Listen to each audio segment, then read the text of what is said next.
Hey there, everybody. Thank you for joining me for another one-man review. Today I'm looking at The Treasure of the Black Swan by Paco Roca and Guillermo Corral.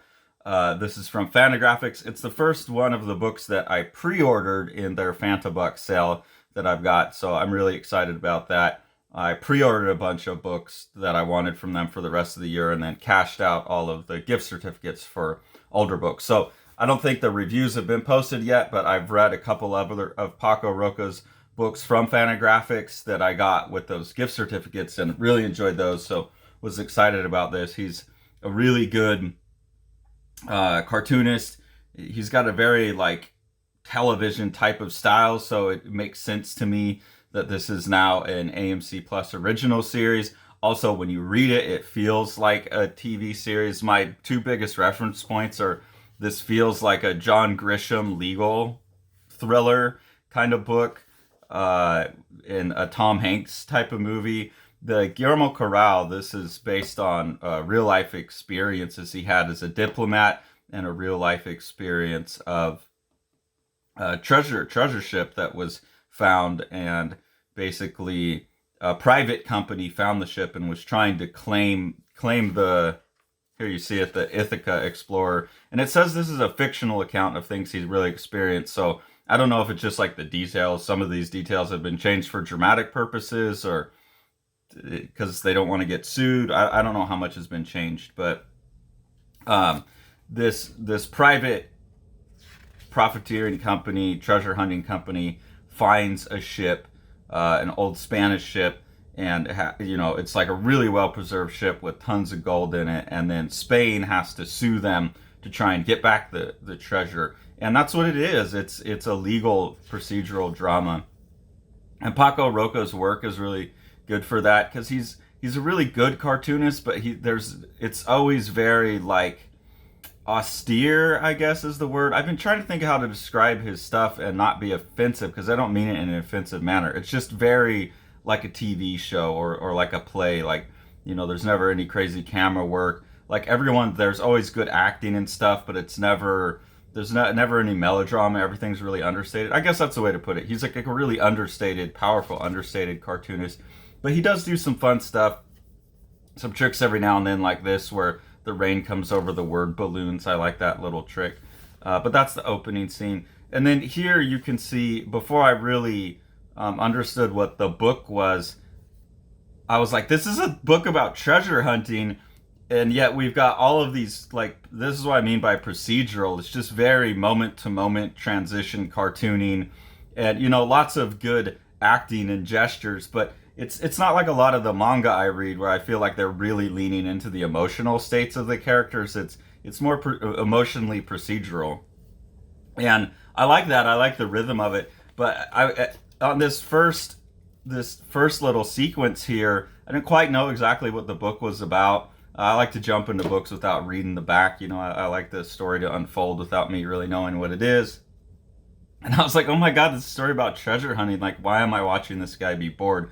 But I got the sense that a lot of the book was going to be about bureaucracy and kind of the tedium of bureaucracy and stuff. And Paco Roca is a really great cartoonist for that because he's so good at these subtle little just shifts of position, the head leaning back. That's where he excels at a cartoonist. But there is an emotional evenness to it. He's got good cartooning and expressions there, but it's not bombastic. You don't really get into the emotions of the characters so much as the details of the story and the flow of it. And that's where it really also feels like a TV show. You've got one camera shot on these guys and you just cut back and forth between them. And then you throw in a couple other scenes here and there, a couple other shots. And that's basically what this book is it's just the story of the legal team of Spain and the ambassadors and diplomats putting together their argument of why these treasures that have been found should go back to Spain, claiming them as their cultural artifacts, and not letting this private company profit from, I don't know, some $500 million, some absurd amount of money worth of treasure. And so that's it. There's not much to say about the story other than that. It's really interesting. There's a lot of legal twists and turns to it that are interesting.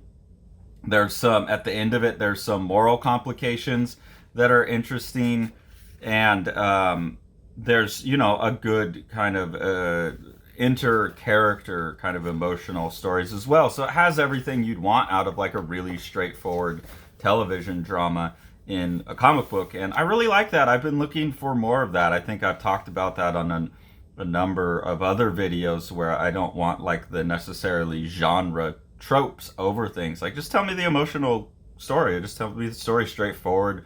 No weird time jumping or anything. And that's what this is, and I really appreciate it. Obviously, great art, great coloring.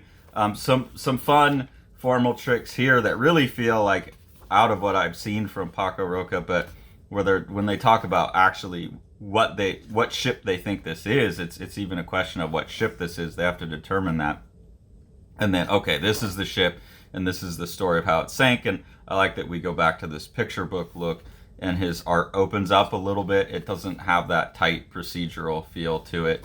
When they get to the well, okay, sorry, I'm getting ahead of myself. One thing that's really, I've noticed it, I think it's in the Paco Roca books, but a couple other European translations, it's a strange thing to me. Me and Sean have been talking about directionality too, is I'm having to learn that like higher up means first order of reading. Like I would tend to read this way, left to right, and that makes sense to me.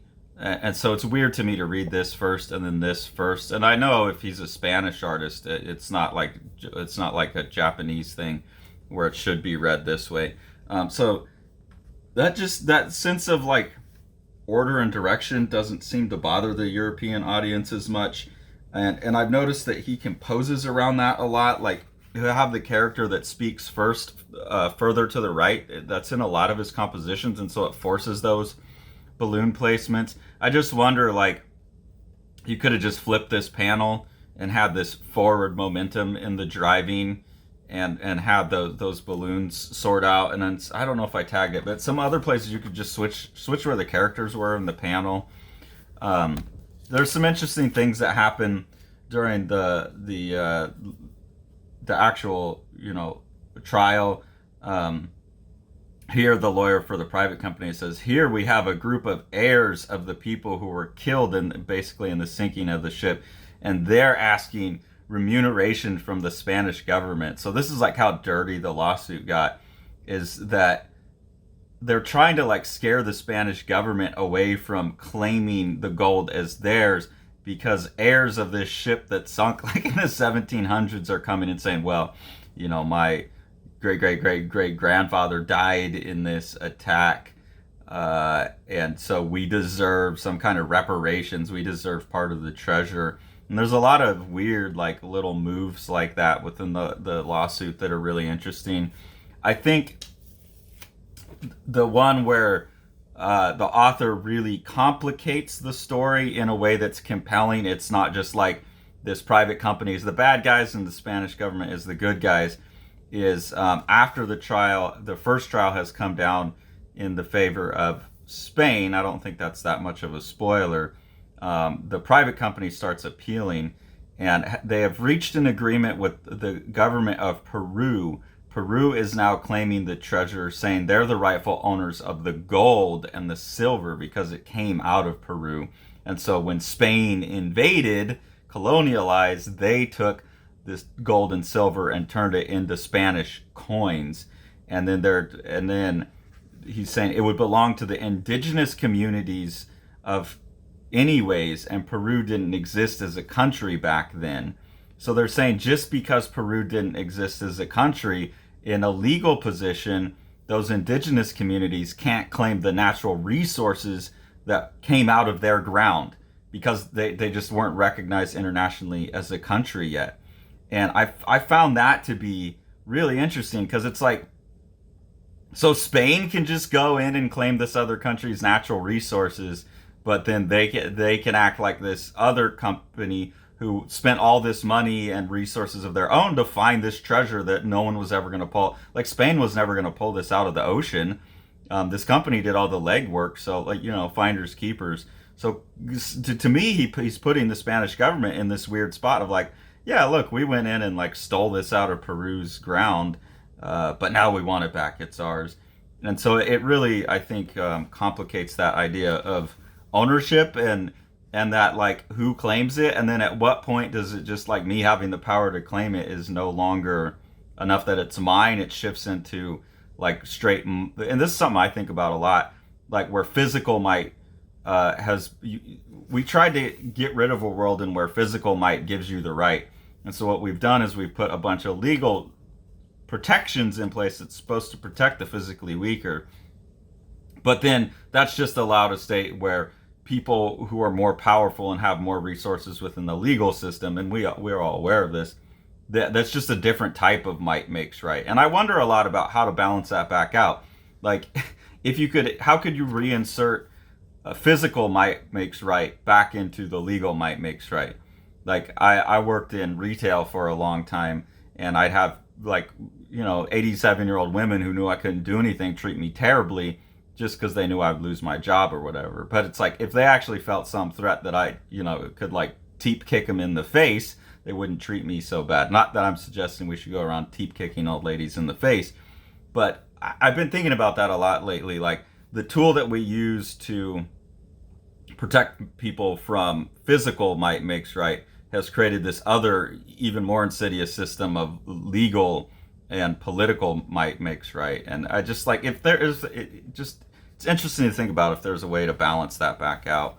I think this book hits at it. And then there's some really compelling emotional stuff. I won't go, between the characters that drives their motivations. I won't go into what exactly it is, but I like this where Paco Roca gets a little wild. He steps outside of his very moment-to-moment TV style, starts doing some hatching, and starts changing the camera angles and getting playful. This is the first time I've seen that kind of stuff in his work. There's a couple of works of his I haven't read yet, but it was cool. It was refreshing. And then there's a really interesting and I think compelling wrap up to the story as well that again complicates the ethics of the whole situation. So I found this to be a really interesting, really awesome book.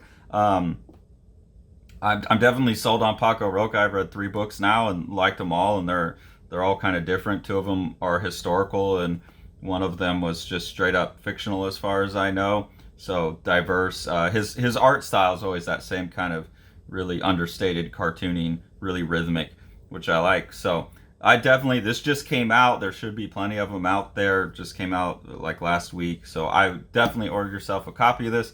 It's a really cool book, an interesting story. Apparently now, I guess if you don't want to get the book, or I've showed you too many good books on the channel, a lot of people are complaining that their wallets are hurting.